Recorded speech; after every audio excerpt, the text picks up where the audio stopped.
Enregistrée à la Pointe-Valène de la ville d'Autoburn Park, voici Élévation. Cette émission est enregistrée devant le public.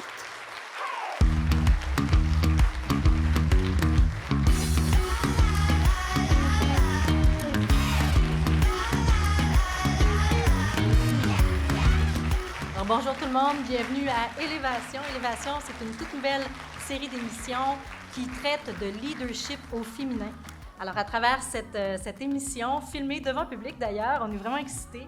On va à la rencontre d'expertes, parce que oui, ce sont des femmes uniquement qu'on reçoit. Alors, d'expertes en leadership au féminin. Et on s'intéresse également au parcours d'entrepreneurs de la région pour justement voir comment s'inscrit le leadership à travers leur parcours. Alors, sans plus tarder, on commence avec ma première experte invitée, Sophie Audet. Bonjour Sophie. Bonjour Julie. Sophie, je vais le dire d'emblée, Sophie, on se connaît depuis belle lurette. On a étudié ensemble au secondaire. On n'était pas des amis proches, mais on a gravité comme ça, toi et moi, à travers ces 5 années-là. Et on s'est redécouverte plus tard sur les réseaux sociaux. Et là, j'ai vu que tu t'étais lancée dans une formidable aventure qui est justement tout le leadership au féminin. Tu pourras m'expliquer exactement c'est quoi ton parcours, parce que je pense que c'est vraiment intéressant. Et j'en avais bien besoin. Alors, je t'ai approchée à ce moment-là, puis tu as été d'un précieux secours et tu as certainement contribué à ce que j'aie cette idée-là de lancer Élévation. Fait que je suis vraiment honorée que tu sois ma première invitée. Fait que c'est quoi ton parcours, Sophie? Bien, merci Julie. Bien, c'est ça, j'ai commencé ma carrière, moi, comme avocate. J'ai travaillé surtout dans le monde des affaires.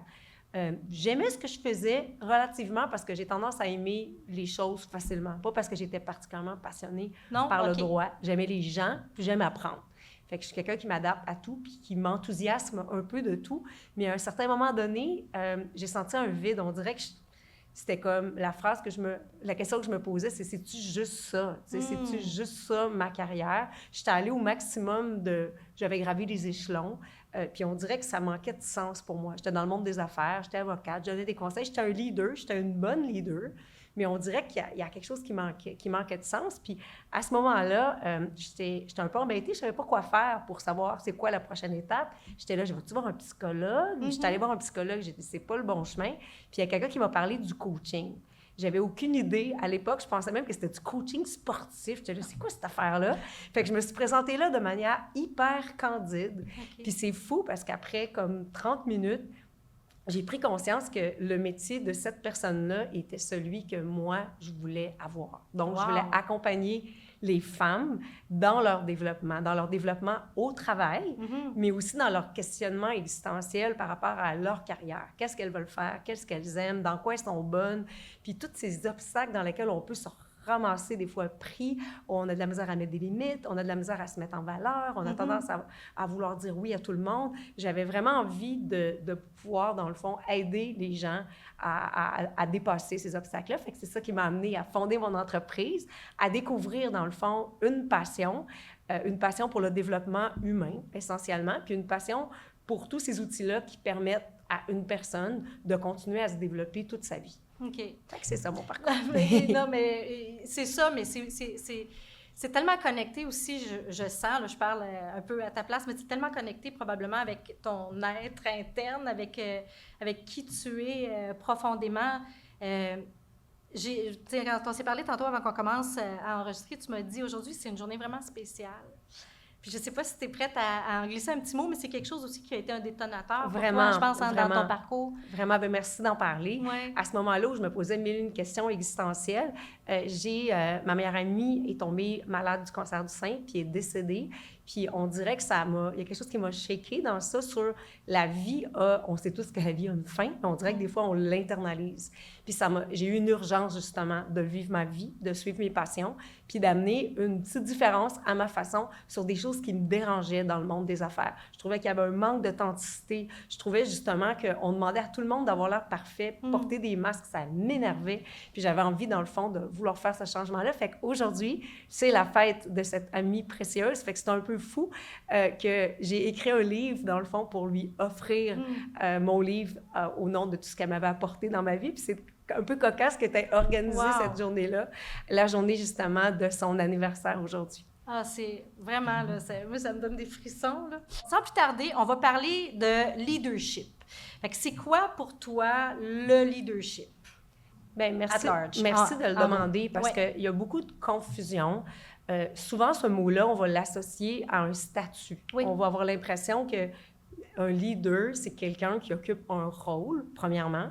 Deuxièmement, on peut aussi avoir tendance à associer ça à certains types de personnalités. Des fois, des personnalités, des fois, on n'a pas envie de ressembler.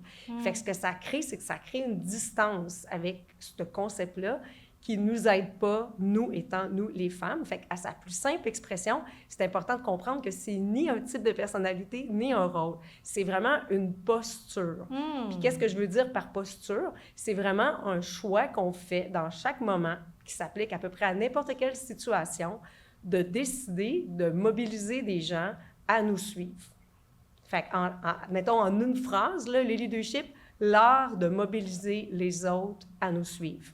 Puis quand je parle d'une posture, ce que je veux dire par là, c'est que ça s'applique autant, évidemment, quelqu'un qui a un rôle de gestionnaire, on voit l'opportunité de mobiliser son équipe à suivre cette personne-là, comme toi, Julie, dans ton rôle de présidente d'une chambre. Mais ça s'applique également à mobiliser ses collègues. Je vais donner un exemple. Imaginons que moi, j'observe depuis une semaine ou deux que j'ai un ou deux collègues, en raison du télétravail, ça les motive pas. Ils travaillent trop parce que mon employeur, par exemple, a décidé qu'on devait travailler tous de chez nous. Bien, je peux avoir l'idée de créer, par exemple, un événement où on va tous se réunir la même journée pour mobiliser mes collègues. Je peux faire ça même si je suis pas... Même si t'es pas Exactement. le top, là. Fait que c'est un exemple hyper simple. Je vais donner un autre exemple. Mettons qu'il y a une réunion. Qui n'a pas déjà assisté à une réunion qui tourne en rond? Oui. On en a probablement un peu trop. Oui. Je suis dans cette réunion-là. Je trouve que ça fait 3 fois qu'on parle du même sujet. On n'aboutit pas. Je vais proposer l'idée que moi, par exemple, et ma collègue, dans ce cas-là, on imagine toi, on va prendre le sujet de façon séparée. On va faire évoluer la discussion. Puis quand on va revenir en grand groupe, on est avancé. Fait que ça peut s'appliquer à peu près à l'égard de n'importe quoi. Ça s'applique aussi à notre vie personnelle. Là, j'ai donné 2 exemples au travail. Par exemple, quelqu'un qui pourrait s'impliquer pour une cause qui tient à cœur, comme l'environnement. Bien, cette personne-là va vouloir faire une différence, va s'impliquer, dans le fond, va vouloir amener un changement par rapport à une cause ou une situation. Elle croit, exactement. Puis elle va mobiliser les gens autour. Exactement. Elle va les contaminer. Exactement, les contaminer. Puis je vais même donner un exemple dans la vie personnelle, parce que souvent, on a l'impression que pour certaines personnes, que ça ne s'applique pas à la vie personnelle. Imaginons que moi, je suis en relation avec chum, puis que j'ai des milliards de charges mentales. On a vu qu'après la pandémie, même après toutes nos années d'évolution, apparemment qu'on a plus de charges mentales que les hommes. Bien, mon leadership, ça va être d'avoir, premièrement, évaluer mon environnement, me rendre compte que j'ai une charge mentale, avoir une vision de qu'est-ce que j'aimerais vivre à la place, moins de charge mentale, puis demander à chum, par exemple, de prendre une partie de mes tâches, des choses, d'aller chercher, par exemple, les enfants à la garderie le soir. Fait qu'on voit que ce leadership-là, cette idée, cette posture-là, de faire une différence, ça s'applique autant vie personnelle, implication sociale, au travail, avec mes employés, avec mes collègues. Ça peut même s'appliquer avec son patron. Pour certaines personnes, ça peut être surprenant. Non, mais je suis d'accord. J'ai des exemples en tête. Là. Oui, exactement. Oui. Patron désorganisé, qui donne 150 000, ou patron plein de passion, qui a de la misère à prioriser ses dossiers. Bien, dans mon leadership, ce que je vais faire, c'est que je vais dire au patron, lecture de la situation, j'ai trop de dossiers, tu es désorganisé, j'aimerais ça que tu me donnes peut-être un ordre de priorité avec des échéances plus réalistes. Fait que ce que ça prend, en gros, Julie, parce que à partir du moment où on décrit que c'est large, cette posture-là, c'est qu'est-ce que ça prend? Ça prend juste une envie de faire une différence par rapport à l'environnement, peu importe qu'il soit personnel, social ou professionnel, dans lequel on est. Puis ce que ça va nous prendre, dans le fond, c'est une capacité à évaluer notre situation, une photo, une image de ce qu'on voudrait vivre à la place et une capacité à communiquer, à mobiliser, à contaminer, comme tu as dit tantôt, les gens à nous suivre. Le leadership au féminin, maintenant, c'est quoi la différence? Je suis vraiment contente que tu en parles parce que, en fait, le leadership, évidemment, c'est la même définition, que ce soit pour les garçons et les femmes. Ce qui est important, par exemple, de réaliser, puis qu'on oublie souvent, c'est que ça fait les premières sociétés datent de moins de 3500 ans avant Jésus-Christ. Nous, ça fait 80 ans seulement qu'on vote. Fait que ce qui est important de réaliser, c'est que notre leadership, puis là, encore une fois, je ne veux pas généraliser, on l'a vraiment exercé beaucoup dans notre famille. Puis regardez au Québec comment qu'on est justement, on dit qu'on est des germaines parce que cette capacité-là à améliorer notre environnement, puis à mobiliser notre chum, nos enfants, nous suivre, on est quand même généralement assez naturel. Nos amis, dans le monde du travail, on a l'impression, parce qu'on parle de ces choses-là, puis pour certains, ça peut sembler intense depuis quelques années, mais c'est important de comprendre. Imaginons là, que les premières civilisations, Julie, dataient d'il y a 24 heures. Ça ferait juste 14 minutes qu'on vote. Ça ferait juste 8 minutes qu'on a le droit d'avoir un compte de banque. Puis ça fait juste 5 minutes qu'on commence à parler de parité, de gouvernance, puis qu'il y a des femmes qui font partie des décisions. Fait que c'est vraiment un clin d'œil par rapport à notre évolution. Fait que quand on parle de leadership féminin, l'impact de ça, parce qu'on dirait qu'on a tendance à ne pas conscientiser que nous, là, on porte en nous cet écart-là. Cet écart-là, cette histoire-là. Vraiment. Puis de façon collective, c'est drôle, tantôt quand tu parlais d'avoir de la drive, ça peut être une sorte de leader. Je suis contente que tu en parles parce que de façon collective, on a développé des biais. Des biais, ça veut dire quoi? Des biais de genre. Ça veut dire qu'on a standardisé des façons de faire en disant, par exemple, un bon leader, ça a de la drive. Ou, par exemple, c'est capable de faire son point, de s'affirmer. Mais quand on y réfléchit un peu, évidemment, ces comportements-là, ces styles de leadership-là sont beaucoup copiés sur les modèles masculins des derniers centenaires et millénaires, ce qui fait en sorte que, un des impacts de tout ça, c'est ces fameux biais de genre-là. Il n'y a rien de négatif à ça, c'est juste important de conscientiser ça, puis de conscientiser aussi qu'au niveau individuel, ça peut laisser des traces. Parce que quand on parle de cette capacité-là de mobiliser les autres, c'est facile à dire, mobiliser les autres dans l'action.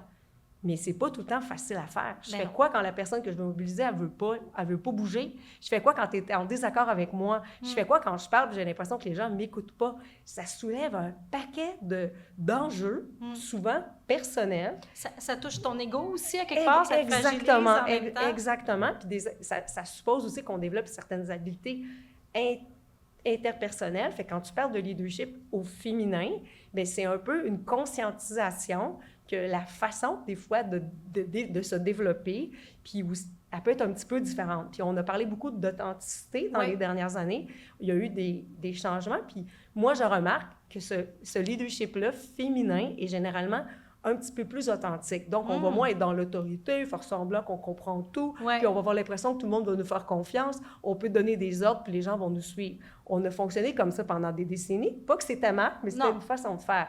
Nous, on a plus tendance, justement, à s'écouter, puis à faire confiance à nos propres talents, à regarder les talents des gens autour de nous, puis à faire confiance à ces gens-là pour qu'ils puissent tous rayonner, puis se développer, puis s'actualiser. Fait quand on parle de leadership féminin, bien, l'impact, puis c'est important, c'est de s'arrêter quelques minutes, puis peut-être prendre conscience. Qu'est-ce qui me limite, moi? Qu'est-ce qui m'empêche, justement, à occuper cette posture-là? Puis pas dans un mode de se juger puis sentir que ce qu'on fait n'est pas assez, mais juste au moins pour être capable de mettre le doigt sur ça puis de réaliser, parce que ce qui est beau par rapport au leadership, non seulement c'est accessible à tout le monde, mais une chose qu'on ne sait pas, c'est que ça se développe hyper facilement. C'est vrai. On peut vraiment se développer toute notre vie, puis à partir du moment où on a quelqu'un qui nous fait confiance, je peux imaginer dans ton équipe, Julie, si quelqu'un m'avait été, par exemple, avec un autre leader auparavant, puis que cette personne-là ne donnait pas de carré de sable, ne donnait pas de marge de manœuvre, peut-être que cette personne-là, elle ne développait pas son leadership. Ouais. Fait que ça montre comment juste avoir le bon contexte puis les bons exemples, ça peut nous donner des aides.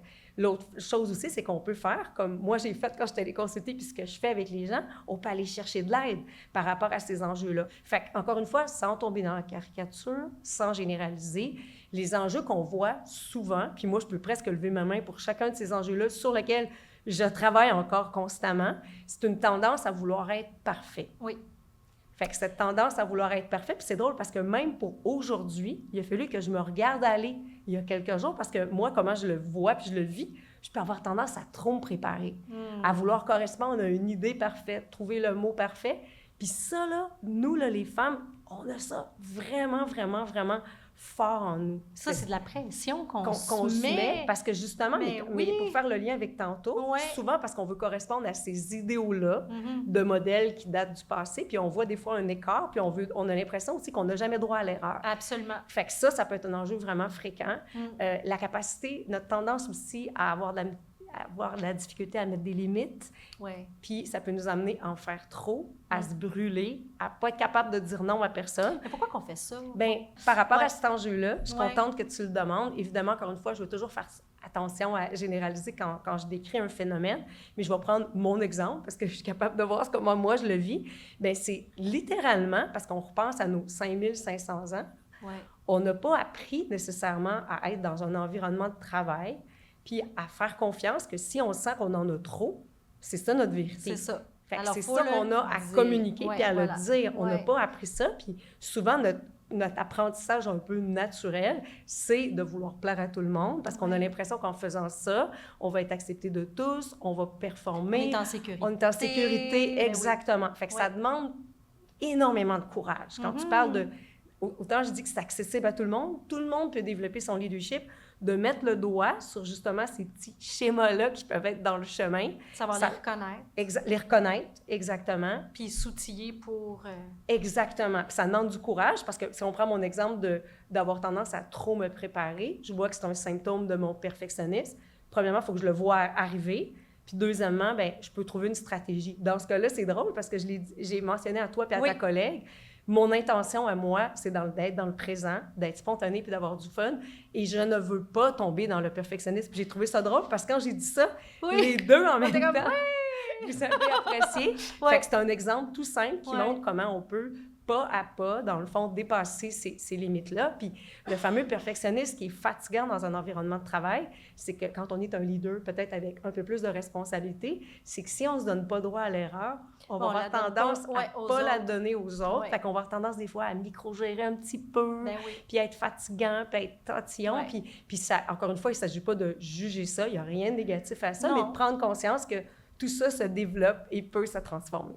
Hey Sophie, je t'écouterais pendant des heures, mais là, on doit absolument prendre une pause, puis on va continuer par la suite. Mais comme je disais d'entrée de jeu, tout le monde dans la salle, vous allez avoir accès à un petit questionnaire. Vous allez pouvoir justement vous questionner, vous challenger à savoir, qu'est-ce que c'est exactement pour... Bien, en fait, l'idée, comme j'ai mentionné Oui. tout à l'heure, pour développer son leadership, c'est se mettre en action. Fait Oui. que peut-être 3 questions que les gens qui nous écoutent et les gens qui sont dans la salle peuvent se poser. Choisir, premièrement, dans quel contexte. Dans quel contexte, cette année, j'aimerais exercer plus de leadership? Ma famille, au travail, mes amis, une cause sociale. Première question. Deuxièmement, c'est quoi le frein, justement? Qu'est-ce qui me freine par rapport à ça? Deuxième question. Troisième question, comment je vais me mettre en action? Une petite action, le premier petit pas que je vais faire pour me mettre en action, en Parfait. lien avec ça. C'est tout. Parfait, c'est aussi simple que ça. Mais OK, alors après la pause, on vous revient avec Sophie Tremblay et puis on va parler justement de comment elle vit son leadership à travers sa belle entreprise de design. À tout de suite.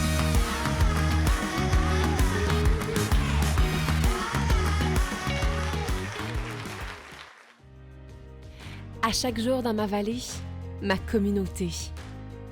J'investis dans ces choix qui me ressemblent, qui nous rassemblent. À 2 pas de tout ce dont j'ai besoin, je vais à la rencontre de ceux qui prennent soin de moi.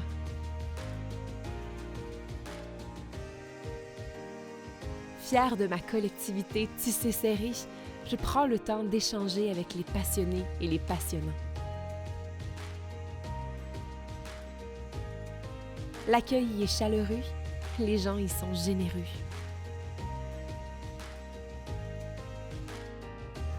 Je plonge au cœur de la culture locale, de ses saveurs et de ses couleurs qui me transportent. À chaque jour, j'investis dans la vallée du Richelieu parce que choisir local, c'est gagnant.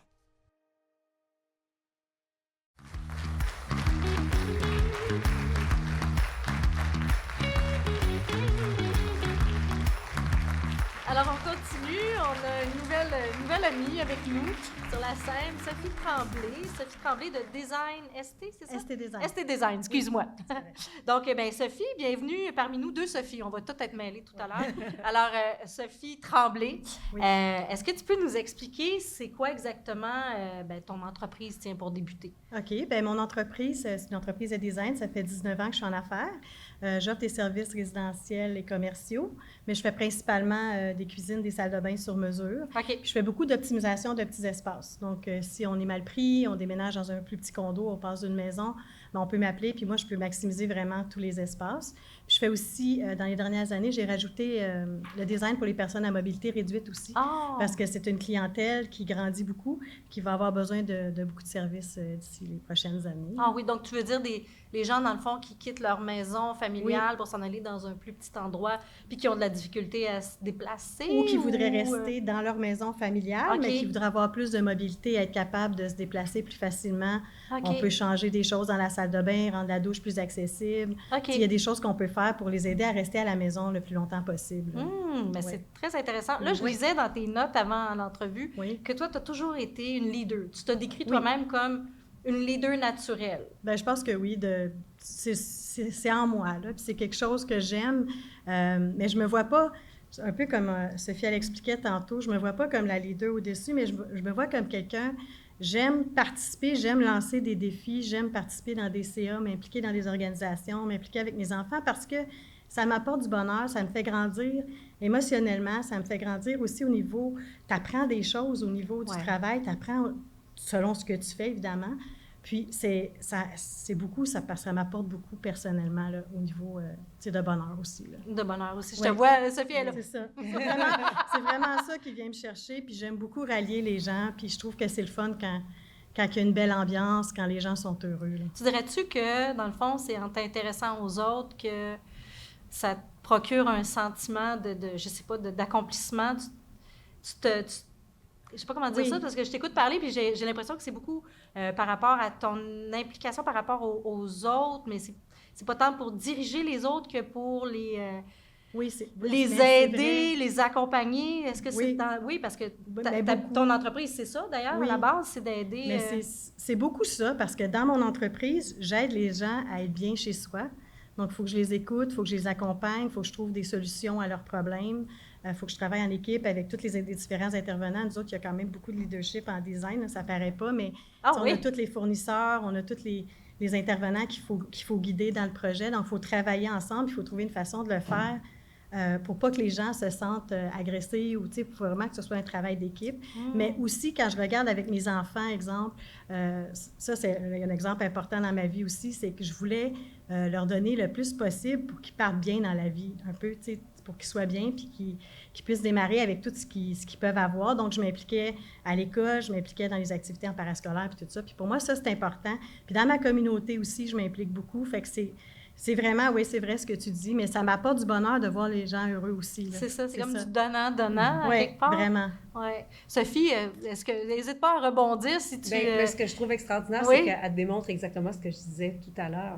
On parlait que c'était une posture. Ouais. Sophie Tremblay, de toute évidence, elle aime ça, avoir cette posture-là dans son environnement, dans les activités sportives de ses enfants, à l'école, dans son entreprise. Puis je trouve ça beau parce qu'elle le décrit dans ses mots et ça dit exactement ce que je disais quelques secondes avant. Ouais. C'est drôle parce que tu me disais, tu parlais, puis je me disais, c'est comme d'être ancré dans sa vie, c'est d'être un leader, c'est aussi d'accepter de jouer un rôle dans sa vie.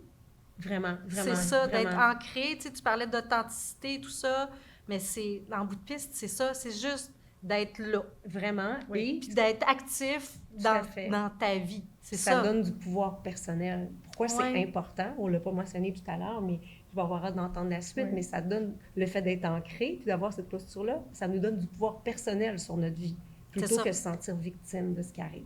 Tellement. Oui. C'est exactement ça. Oui. Puis toi, comment tu vis ça, justement? Bon, là, tu as été récipiendaire du défi aux entreprendre et tout ça. Mais à part ça, tu sais, comment tu intègres ça, le leadership dans ta vie? Comment c'est ça, comment tu le vis au quotidien? Comment je le vis au quotidien? Bien, c'est vraiment... c'est comme j'expliquais, c'est dans mon entreprise, bien, c'est de gérer... Tu sais, je gère le client, puis après ça, je gère tout ce qui se passe autour, les chantiers, les choses comme ça, puis les suivis aussi avec les clients. Donc, pour moi, c'est d'avoir une belle communication avec les intervenants avec qui je travaille, de choisir aussi les bonnes personnes, parce que je ne veux pas travailler avec quelqu'un qui n'a pas la même vision que moi. Je suis un peu perfectionniste, un peu comme Sophie aussi. Fait qu'il faut que les gens faut que la barre soit un peu plus haute, parce que pour moi, le service pour mes clients, c'est super important. Mais je veux pas imposer rien, je veux vraiment qu'on travaille en équipe. Fait que souvent, avec mes contracteurs, avec mes ébénistes, bien, s'il y a un problème, je suis quand même assez rapide pour trouver des solutions, mais je travaille en équipe avec eux. Qu'est-ce qu'on peut faire pour que ce soit plus facile, pour qu'on puisse rectifier la situation? Puis, bien, à la maison, le leadership, bien, c'est comme je vous disais, c'était de m'impliquer Oui, à autant l'école, puis la dans famille, tout, la oui. communauté aussi, dans divers organismes aussi, parce que c'est important que la société... Pour que la société fonctionne, il y a des organismes, il y a des activités, il y a des événements, puis ça, je trouve que c'est très important aussi, parce que les gens s'impliquent, puis il y a comme du positif qui ressort de ça pour tout le monde. Fait que j'essaie de m'impliquer dans plusieurs organisations, des choses quand je peux, là. Ouais. Comme dans quoi? Excuse-moi. Ben là, dernièrement... Ça m'intrigue. Oui. Ben, dernièrement, je me suis réimpliquée parce que, ben là, je vais faire comme un petit retour. Dans le passé, quand mes enfants étaient mi-primaire, je m'étais séparée, tout ça, puis j'avais beaucoup de travail, puis j'étais impliquée partout. J'étais sur le CA de l'école, on avait parti l'Association des gens d'affaires à Saint-Denis-sur-Richelieu, on avait parti le Mouvement vert, puis là, j'avais les enfants qui demandaient plus de temps aussi au niveau du parascolaire, mon entreprise qui grandissait, plus de clients, puis à un moment donné, tu deviens... c'est trop. Puis là, tu n'as pas assez de temps pour tout faire, fait que là, il faut que tu trouves des solutions, puis... Bien, moi, c'était de trouver... La solution, c'était premièrement, c'est de gérer mes priorités. C'était de dire, OK, là, ça ne marche plus. Là, j'ai pas assez de temps. J'ai de la misère à arriver, je ne dors plus ou je suis trop stressée parce que ça l'emmène beaucoup de choses aussi, tout ça. Puis là, c'était à ce moment-là, j'ai décidé de rapetisser mon noyau puis de dire à certains organismes, bien, je vais débarquer, je vais laisser... C'est pas que je pars pour tout le temps, c'est que je laisse ma place à d'autres. Mais je vais peut-être revenir plus tard. Mais là, pour l'instant, c'était ça ma priorité. Mais aujourd'hui, mes enfants sont rendus à l'université, ils s'en vont à l'université. Fait que là, je me suis impliquée dans l'association, le CA du gym dans mon village. OK. Ouais. C'est drôle, ça recoupe vraiment tout ce que tu disais tout à l'heure. C'est d'arriver à mettre ses limites. C'est aussi une certaine forme de reprise de contrôle de sa vie. C'est aussi une forme de leadership également. D'arriver à faire ça pour une femme, puis de le reconnaître c'est pas aussi, facile. c'est pas facile, non, effectivement. Ben, écoute, ça a passé tellement rapidement. Vous êtes deux femmes brillantes. Merci beaucoup, Sophie, d'avoir partagé avec nous. Puis nous, ben, on se revoit la semaine prochaine pour une autre émission. Merci. Poursuivez l'expérience de Élévation grâce à notre balado sur notre chaîne YouTube.